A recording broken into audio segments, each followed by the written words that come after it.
ఏది ఒక్కదానికే ఇండియా ఒక్క మ్యాచ్ ఓడిపోగానే అంతా అయిపోయింది అనుకోవాలా? సౌత్ ఆఫ్రికా ఒక్క మ్యాచ్ గెలవగానే అంతా అయిపోయింది అనుకోవాలా? వెస్టిండీస్ ఒక్క మ్యాచ్ భారీ రన్ రేట్తో గెలవగానే ఇక అంతా అయిపోయింది అనుకోవాలా?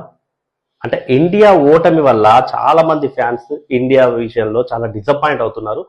ఇక సెమీస్కి చేరదేమో అన్న దిగులు అయితే అందరిలో ఉంది. ఇప్పుడే అంతా అయిపోలేదు, పిక్చర్ అభి బాకీ హే. ఎందుకంటే ముందు మ్యాచ్లు ఉన్నాయి, మిగతా 2 మ్యాచ్ల్లో ఇండియా గెలిస్తే ఖచ్చితంగా సెమీస్కి చేరుతుంది. ఈ విషయం చాలా మందికి తెలుసు, రన్ రేట్ కూడా కీలకము. కానీ ఇంకా చాలా ఈక్వేషన్స్ ఉన్నాయి, అవేంటో ఒకసారి చూద్దాం. First of all, India south Africa చేతిలో అహ్మదాబాద్ లో జరిగినటువంటి ఫస్ట్ సూపర్ 8 మ్యాచ్ లో ఓడిపోవడం అయితే చాలా మందిని డిసప్పాయింట్ కి గురి చేసింది. దానికి రీజన్ ఏంటంటే ఇండియా ఓడిపోవడం కాదు, ఓడిన విధానమే కరెక్ట్ గా అనిపించలేదు, ఓడిన తీరే బాలేదు. మరి ఇండియా ఎట్లా కోలుకుంటుంది అన్న ప్రశ్నలు వచ్చాయి. వాషింగ్టన్ సుందర్ని ఎందుకు తీసుకున్నారు అక్షర్ పటేల్ స్థానంలో అని అది కూడా క్వశ్చన్స్ రేజ్ అయ్యాయి. సరే, ఇవన్నీ రీజన్స్ ఉన్నప్పటికీ కూడా ఇండియా ఓడిపోయింది, అదైతే జరిగింది, దాన్ని వెనక్కి తీసుకురాలేము. సో ఈ మ్యాచ్ కు ముందే కూడా మనము నెదర్లాండ్స్ తో మ్యాచ్, ఇండియా నెదర్లాండ్స్ తో మ్యాచ్ కు ముందు కూడా మనం ఒక విషయం మాట్లాడుకున్నాం, నేను వీడియోలో చెప్పాను. ఏంటి అంటే ఇండియా అహ్మదాబాద్ లో ఆడబోతోంది నెక్స్ట్ నెదర్లాండ్స్ తో మ్యాచ్ తర్వాత సౌత్ ఆఫ్రికాతో కూడా సూపర్ 8 మ్యాచ్ ఆడబోతుంది. ఎందుకంటే అప్పటికే పిక్చర్స్ అన్ని వచ్చేసాయి కాబట్టి. అప్పుడు ఏమనుకున్నాం మనము, నెదర్లాండ్స్ తో మ్యాచ్ లో ఇండియా చేజింగ్ తీసుకుంటే బాగుంటుంది, ఒకవేళ టాస్ గెలిస్తే చేజింగే తీసుకోవాలి, నెదర్లాండ్స్ టాస్ గెలిస్తే ఇంకా చేసేది ఏం లేదు, వాళ్ళ నిర్ణయానికి అనుకూలంగా ఉంటుంది కాబట్టి అని అనుకున్నాం. ఎందుకు చేజింగ్ తీసుకోవాలనుకున్నామంటే ఇండియా అంతకుముందు ఆడిన మ్యాచ్లు మొత్తం గెలిచినవన్నీ 3 కూడా ఫస్ట్ బ్యాటింగ్ చేసే గెలిచాయి. అది కూడా అహ్మదాబాద్ లో చేజింగ్ చేస్తే, ఎందుకంటే అప్పటికే సౌత్ ఆఫ్రికా అహ్మదాబాద్ లో వరుసగా మ్యాచ్లు గెలిచి వస్తోంది కాబట్టి. సో దానికంటే ముందు కొంచెం ఇండియా చెక్ చేసుకోవాల్సి ఉండే అహ్మదాబాద్ లో, అది కూడా చేజింగ్ చేస్తే ఎట్లా ఉంటుంది, సూపర్ 8 మ్యాచ్ కి వెళ్ళబోతున్నాము, మిగతా 3 బాగానే గెలిచాము, నెదర్లాండ్స్ తో మ్యాచ్ లో పెద్దగా వాళ్ళకు పోయేది కూడా ఏం లేదు, చేజింగ్ తీసుకున్నా ఈజీగా గెలిచేది టీమిండియా. అప్పటికి వాళ్ళు 175 దాకా వచ్చారు, ఇండియా 190+ ఏమో స్కోర్ చేస్తే వాళ్ళు 175 దాకా వచ్చారు నెదర్లాండ్స్.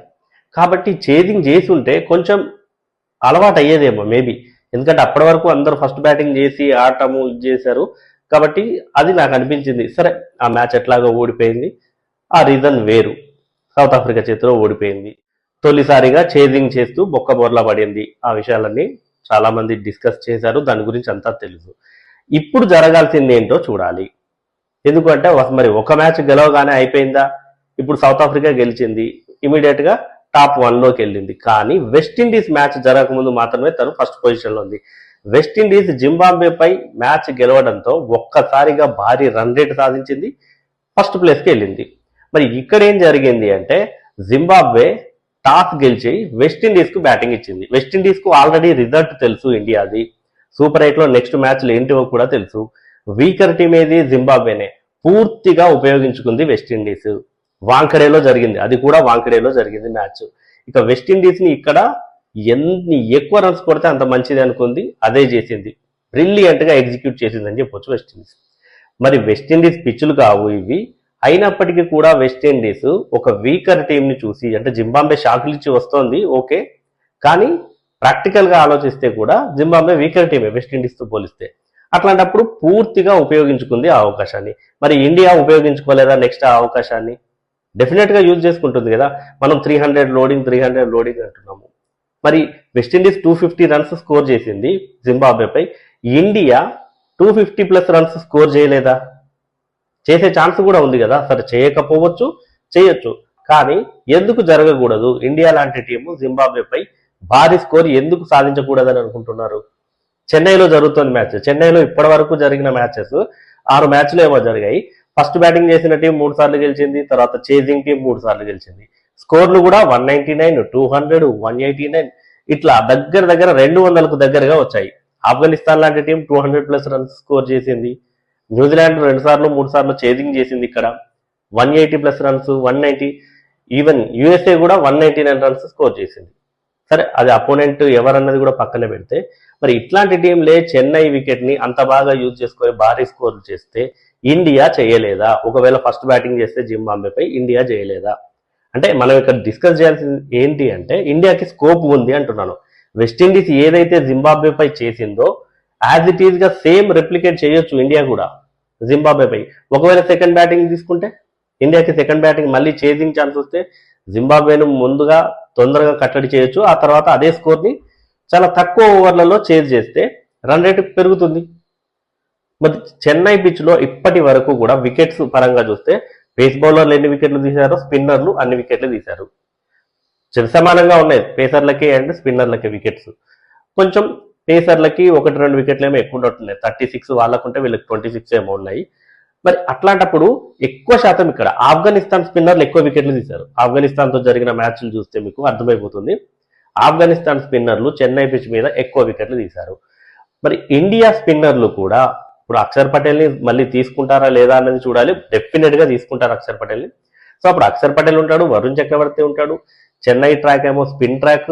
మరి అక్కడ మన వాళ్ళు వికెట్లు తీసే అవకాశం ఎక్కువగా ఉంటుంది. ఒకవేళ జింబాబ్వే ఫస్ట్ బ్యాటింగ్ చేస్తే కనుక అప్పుడు వాళ్ళని తక్కువ స్కోర్కు కట్టడి చేసి ఆ స్కోర్ను ఈజీగా చేజ్ చేయొచ్చు. ఈ అవకాశం ఇండియా దగ్గర ఉంది. మరి ఈ మ్యాచ్ కంటే ముందు సౌత్ ఆఫ్రికా వెస్టిండీస్ మ్యాచ్ జరుగుతుంది. ఇక్కడ చాలా మంది అర్థం చేసుకోవాల్సింది ఏంటంటే సౌత్ ఆఫ్రికా, వెస్టిండీస్, ఇండియా 3 ఒక్కో మ్యాచ్ ఆడాయి. ఆడిన తర్వాత ఏం జరిగింది? 2 టీంలు ఒక్క మ్యాచ్ గెలిచాయి. వెస్టిండీస్ గెలిచింది, సౌత్ ఆఫ్రికా గెలిచింది, ఇండియా ఓడిపోయింది. ఈ టీమ్స్ అన్ని కూడా మళ్ళీ 2 మ్యాచ్లు ఆడాలి. 2 మ్యాచ్లు అంటే అన్ని టీమ్స్కి కూడా 2 మ్యాచ్లు ఉన్నాయి. ఇప్పుడు సౌత్ ఆఫ్రికా 2-2, వెస్టిండీస్ 2-2 గెలవలేదు. ఎందుకు అంటే ఈ 2 ఒక మ్యాచ్ ఆడాలి కాబట్టి. ఇప్పుడు సౌత్ ఆఫ్రికా వెస్టిండీస్లలో ఖచ్చితంగా ఒకరు ఒక మ్యాచ్ ఓడిపోతారు. అదే సౌత్ ఆఫ్రికా వెస్టిండీస్ మ్యాచ్లో రిజల్ట్ వస్తుంది. ఒకవేళ సౌత్ ఆఫ్రికా ఓడిపోయింది అనుకోండి, అప్పుడు మనకు కొంచెం ఇబ్బంది ఉంటుంది. వెస్టిండీస్కి ఆల్రెడీ రన్ రేట్ బాగా ఉంది కాబట్టి వెస్టిండీస్తో చివరి మ్యాచ్ మనదే కాబట్టి మనకు ఒక అప్హిల్ టాస్క్ అనేది ఉంటుంది. ఆ రన్ రేట్ను బాగా గెయిన్ చేసుకోవాలి అంటే చివరి సూపర్ 8 మ్యాచ్ల్లో. అదే సౌత్ ఆఫ్రికా గెలిచింది అనుకోండి, అప్పటికి వెస్టిండీస్ ఒకటి ఓడిపోయి ఉంటుంది. మనం అదే రోజు జింబాబ్వేతో మ్యాచ్ గెలవచ్చు. చివరి మ్యాచ్లో అంటే గెలవచ్చు అంటే గెలవాలి, జింబాబ్వేతో మ్యాచ్ ఖచ్చితంగా గెలవాలి. చివరి మ్యాచ్లో వెస్టిండీస్ పై ఆ రన్ రేట్ను క్యాలిక్యులేట్ చేసుకొని ఆడాల్సి ఉంటుంది. ఇప్పుడు మనకు నెక్స్ట్ చెన్నైలో ఆడాలి, చివరి మ్యాచ్ కోల్కతాలో ఆడాలి.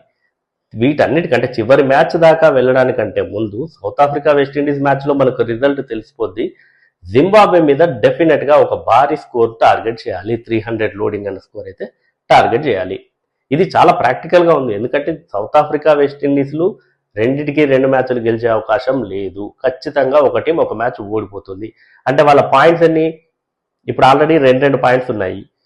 సౌత్ ఆఫ్రికా వెస్టిండీస్ మ్యాచ్ తర్వాత ఒక టీం 4 పాయింట్లకు వెళ్తుంది, ఒక టీం 2 పాయింట్లతోనే ఉంటుంది. ఆ రోజు ఇండియా జింబాబ్వేపై గెలిస్తే ఆ టీంకి కూడా 2 పాయింట్లు అవుతాయి. 26వ తారీఖు నైట్ కల్లా పాయింట్స్ టేబుల్ డిఫరెన్స్ ఉంటుంది. పాయింట్స్ టేబుల్లో వెస్టిండీస్ కనుక ఇండియాపై, ఒకవేళ వెస్టిండీస్ కనుక సౌత్ ఆఫ్రికాపై తక్కువ రన్ రేటు అంటే ఓడిపోతే కనుక వెస్టిండీస్ రన్ రేట్ కూడా చేంజ్ అయిపోతుంది. ఇక ఇండియా జింబాబ్వేపై భారీ రన్ రేట్తో గెలిస్తే చేంజ్ అయిపోతుంది. ఆ రోజు రాత్రి కల్లా మనకి టేబుల్లో ఒక సినారియో కనిపిస్తుంది.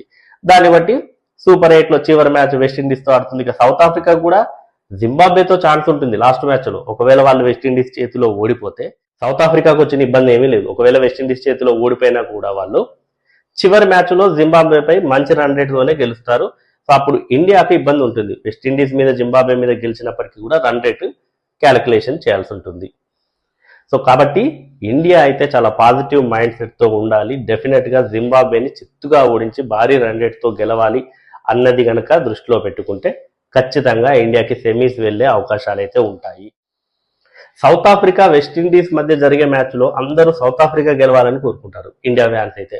సో అక్కడ ఫేవరెట్స్ కూడా సౌత్ ఆఫ్రికానే. ఇప్పటికీ 4 మ్యాచ్లు ఆడింది, 4 గెలిచింది. అక్కడ అంత ముందు నుంచి మనం చెప్పుకున్నాము గ్రూప్ మ్యాచ్ల్లో కూడా సౌత్ ఆఫ్రికా అహ్మదాబాద్ లోనే ఎక్కువ మ్యాచ్లు ఆడుతోంది.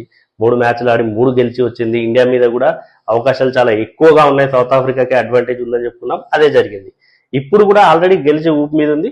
సో వెస్టిండీస్ ని కూడా వాళ్ళు ఇక్కడ వాళ్ళపై గెలిచే అవకాశాలే ఎక్కువగా ఉన్నాయి.